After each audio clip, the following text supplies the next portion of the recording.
There are three important explanations for why a voice in the desert hides his face, his name, and even his voice. Number 1, focus on the message. The first and most obvious reason for anonymity would be so that you can focus on the message rather than the messenger. What a voice in the desert has to say is so powerful that it does not need a face or famous name to sell it. In fact, those people who do promote themselves usually do so because they are not interested in truth as an end in itself. What they really want to do is to promote themselves in order to create a brand that they can sell. John the Baptist, the greatest prophet that ever lived up until Jesus arrived, said that he was nothing but a voice in the wilderness. He did not claim to be anything special, and he said that it was important for him to decrease in order for Jesus, the real focus of his ministry, to increase. The internet makes it possible for a true servant of God to become exactly that. Thanks to technology, which allows voices to be altered, a voice in the desert could actually be several different people, and the public would not know.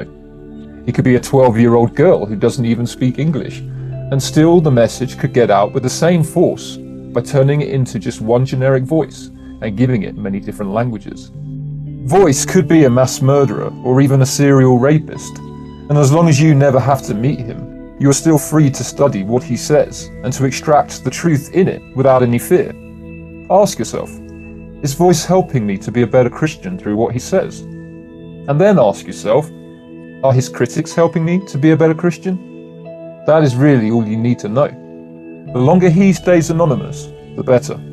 For when the spotlight is placed on him, that will become the ultimate distraction from what he is saying about obeying Jesus. Even on this channel, you'll notice that as little information as possible is being provided about voice.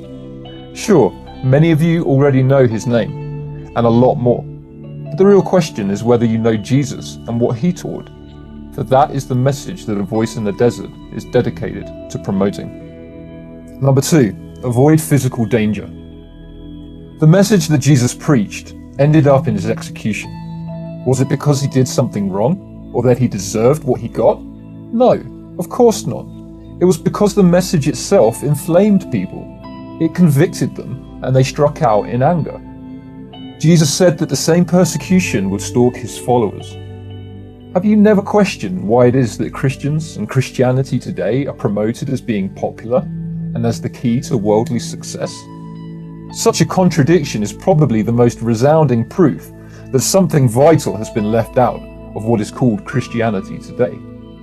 A voice in the desert is calling on the world to get back to the teachings of Jesus, and this is upsetting a lot of people for a lot of different reasons. Very few of those reasons have to do with something he actually did. Ask yourself another question. Why did the Jewish leaders need to bribe Judas to reveal where Jesus would be at any given time? And why did Judas need to give Jesus a hug in order to let his enemies know which one in a group of disciples was Jesus? There are hints throughout the Gospels that Jesus often took steps to disguise himself, to hide his plans and to hide his location. He would arrive secretly, stepping out of the crowd, and then escape into the crowd at the end of his teaching. He would send his brothers on ahead to Jerusalem with the belief that he was not coming, and then arrive secretly himself. Once, he even managed to confuse his enemies sufficiently to escape as they were dragging him to the top of a cliff to be thrown off it.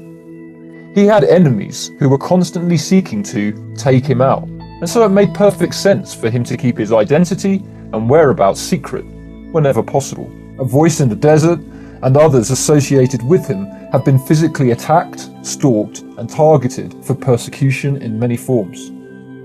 While it is popular on YouTube for people to exaggerate various conspiracies, there is one overwhelmingly true and ultimate conspiracy in the world today, and it is only going to get worse in the days ahead, as true Christians become the targets of hate and abuse all over the world. You who boast that you have nothing to hide are probably speaking the truth.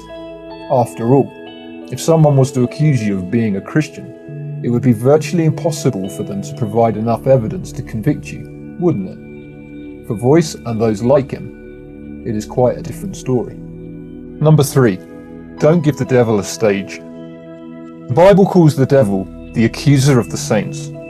He works full-time spreading hate and fear, and he does it mostly through twisting the truth and telling outright lies.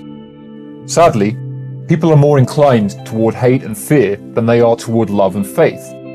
And they're more inclined to believe lies than to believe the truth. So why give your enemy, the devil, a stage from which to spout endless accusations? Ask any lawyer what you should do when interrogated by the police, and the answer will be much the same. Cooperate with minimal and important information, but apart from that, refuse to speak until you can consult your lawyer. No lawyer ever says that innocent people should be the exception. Why is that? It is because suspicion causes people to interpret facts in quite a different way to what they would interpret them if there was no suspicion. And this is especially relevant when someone is out to attack or frame another person. The more the victim can do to minimize that person's audience, the better.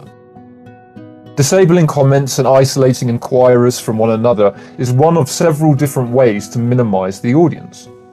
But hiding a name or other information that can be used to Google hate sites is another. There have been highly organized and coordinated campaigns of hate against the voice in the desert in the past. Just knowing that in itself will make many of you jump to an easy conclusion. Aha! There must be some good reason for such a campaign against him. Wrong. Rewind this video and listen to point number 2 again. Nevertheless, it is this tendency for us to be scared away from the truth so easily that makes it quite reasonable to delay the enemy from being heard for as long as possible. We want you to at least hear some of what is being said before the devil comes along, like the birds in the story of the sower, and steals the truth away, blocking you from ever being able to hear it. In summary, there are 3 very good reasons for Voice and those associated with him to stay anonymous. They do it so that their own foibles will not be used as a distraction from what it is that they are saying. They do it because it helps to protect them from physical danger. And they do it to slow down and thwart attempts by their enemies to scare people away from them through lies and innuendo. Please bear these points in mind as you read accusations against a voice in the desert, if you feel a need to listen to those accusations at all. Thank you. To learn more about what A Voice in the Desert actually teaches, please click on the link at the end of this video. Thank you for listening.